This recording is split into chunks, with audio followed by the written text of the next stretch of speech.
जगातल्या अनेक ठिकाणी आपल्या सगळ्या जनतेने केलं.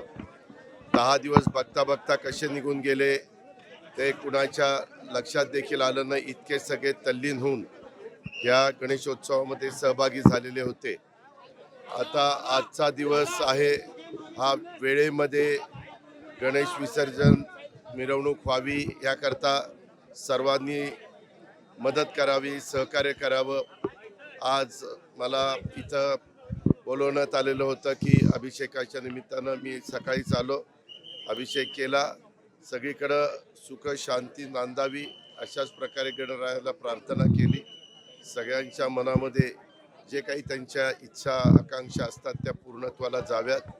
आपला महाराष्ट्र शिवशाहू फुले आंबेडकरांचा महाराष्ट्र तिथं त्याच्यात सुजलाम सुफलाम व्हावा. यावेळेस थोडा पावसामुळं काही ठिकाणी जास्त पाऊस पडला आहे, तिथं आपला बळीराजा अडचणीत आहे, शेतकरी अडचणीत आहे.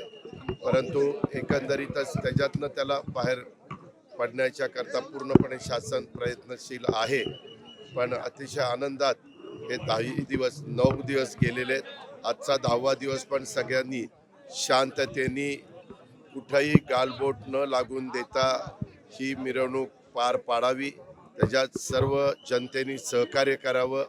कायदा सुव्यवस्था चांगली राखण्याच्या करता पोलीस त्यांची जबाबदारी पार पाडतायत.